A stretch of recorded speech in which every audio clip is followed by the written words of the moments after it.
In the beautiful underwater world of Subnautica, one doesn't have to look very far to find something that is either dangerous or creepy, or worst case scenario, both. Well, luckily, in today's episode we will be looking at the exact opposite side of that spectrum, and we will be talking about something that not only isn't dangerous at all, but is also the contender for the most adorable being in the galaxy. Today we will be talking about the heavily requested cuttlefish. I will tell you everything we know about this creature, where on the map you can find it, or its eggs I suppose, how it behaves, and any other interesting information that I'm able to dig up from the game. Now, an important disclaimer, as with all of the other lore videos, there is a chance of this containing spoilers to the story of Subnautica, so if you haven't had the chance to experience it yourself, and you don't want anything from that world spoiled to you, I strongly recommend clicking off the video now and coming back to it later. Now with that out of the way, prepare to pet some fish, be ready to shed some tears, and let's go. Now starting us off, I would first usually mention where on the map you can find a certain creature alive and living out its life. However, in the case of the cuttlefish, that doesn't really apply, as by the time the player arrives to the planet, there isn't a single fully mature cuttlefish living anywhere on the planet. In fact, the only way of locating and acquiring one of these is by hatching one of the 5 cuttlefish eggs, which can be found at various points and locations all throughout the game. Now these eggs can mostly be found in the dunes, the mushroom forest caves, the Lost River laboratory cache, and the deep Grand Reef Degassi sea base. After acquiring one of these already adorable eggs, you can place them into your own aquarium within your base, and after approximately 20 minutes, the cuttlefish will break out and eventually grow into an adult specimen. Now looking at it from the outside, we can see that it has a very small body, which is mostly dark gray at the top and much more light towards the white color palette at the bottom, with 2 small fins at the side of its body which are only used for maneuvering, and similar to other fauna already found on the planet, 5 tentacles on the back. Now it is important to note here that even though it does share the 5 tentacle setup with something like the sea dragon or the sea emperor, whereas those creatures always have the 5th or the middle tentacle be the longest one, this feature is not shared with the cuttlefish, where the top 2 tentacles appear to be the shortest one, and the 2 at the bottom with the one in the middle appearing approximately the same length. Looking closer at its back, we can see a white bioluminescent stripe running from the top of its head towards its middle tentacle, and several smaller spike-like protrusions which are rounded off by a white tip running all around its back, with 4 protrusions running all the way down to its belly.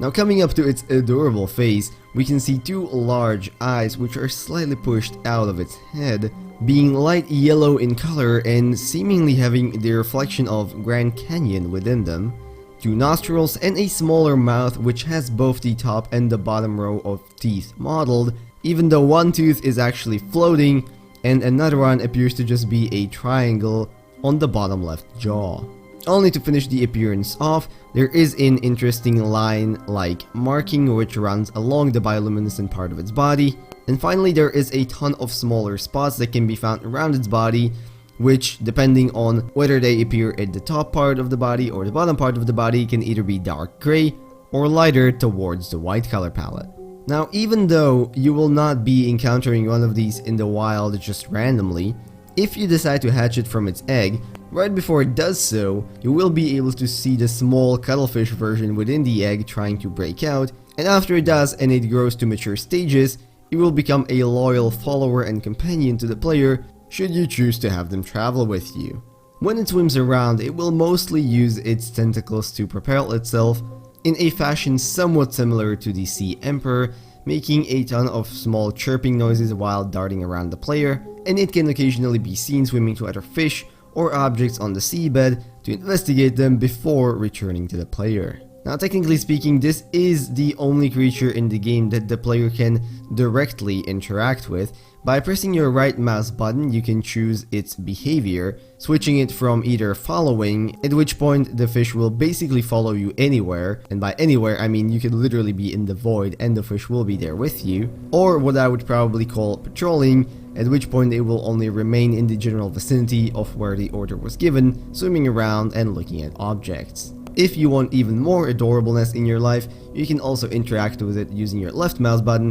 which will trigger various animations of you either feeding it some fish crackers or you simply tickling it, which are always randomized at the start of the interaction. Now, as unfortunate and sad as it is, you unfortunately cannot take the adult cuttlefish with you once you decide to leave the planet in the Neptune rocket. You can, however, have one last goodbye with it, which is a one-time unique animation where the cuttlefish will sort of wrap its tentacles around you and, as its name implies, cuddle you just before you presumably leave in the rocket. However, on that grim note, you can also rest easy knowing that the cuttlefish should most likely be fine on its own on the planet, considering its absolutely humongous 10,000 point HP bar, which, let's be honest, was most likely put that way just to make it so the cuttlefish would not die from any random stalker that decides to run around and bite its back. Now we can learn a bit more interesting information from the databank entry. Now the crucial point to discuss here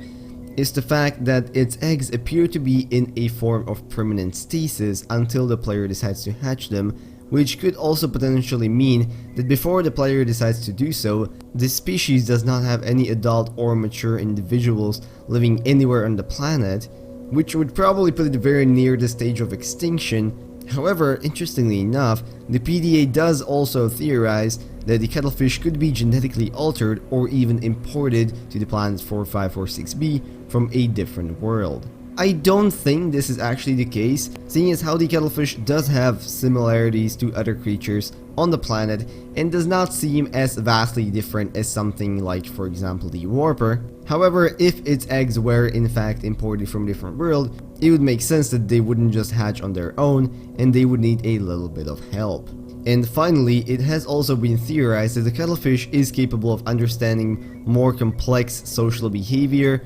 interspecies interactions, and even displays of emotion, which would put it pretty high on the sentience scale, and would also mean that this is potentially one of the most intelligent creatures in the entirety of Subnautica. Funny enough, in the same point where they discuss this, we also learned that the dolphins of Earth are now extinct. Now, that is basically all of the information that the game gives us right off the bat. However, there are a few more interesting points that we can go into and a few pieces of trivia that we can cover to end this video off. Now, first of all, even though you may have wanted to start a cuttlefish colony by breeding them in your alien containment unit, they are in fact the only fauna species that will not do this when placed in that environment. Probably because the developers wanted to make each cuttlefish feel a little bit special to the player. And also, when talking about their eggs in containment, if you take a closer look, it seems that the color of the small embryo does change a little bit as it matures, considering in the egg it appears to be much more towards the blue side as in the adult specimen. Interestingly enough, the cuttlefish originally was supposed to have the role of the crash fish. However, supposedly the developers thought that it was simply too cute, considering it also was dubbed Cutefish, so they ended up creating the crash fish at first and making the cuttlefish into a pet. The cuttlefish was also supposed to only be given to early access or special edition players. However, this was changed later down the line because special edition was, as you all know, never implemented. Now, if you're wondering what the cuttlefish was inspired by, chances are it could have been the porcupine fish because of the spikes and the sort of bloated, rounded, and slightly puffed up body. And also, interestingly enough, if for some ungodly reason you wanted to actually use the cuttlefish eggs in the bioreactor, you can. However, an adult cuttlefish can never be used within the bioreactor, meaning that this is in fact the only hatchable piece of fauna that possesses this property. And finally, if you wanted to make someone else on the planet 4546b happy, you can, as you can actually place the cuttlefish's eggs into the time capsule, meaning even if you don't get to be happy with it, someone else can. And I think with that beautiful and wholesome message, we can end this video off. So I hope you guys enjoyed and learned at least something new about the wonderful world of Subnautica. If you enjoyed the video, maybe consider leaving a like, commenting, or subscribing. All of those would be very much appreciated. And if there is a theory that you would like to talk about or some facts that I could have missed, make sure to leave those down in the comments below. I would love to read them. With that, I wanna wish you a beautiful rest of the day, and I'll see you in whatever next video I make. Bye bye.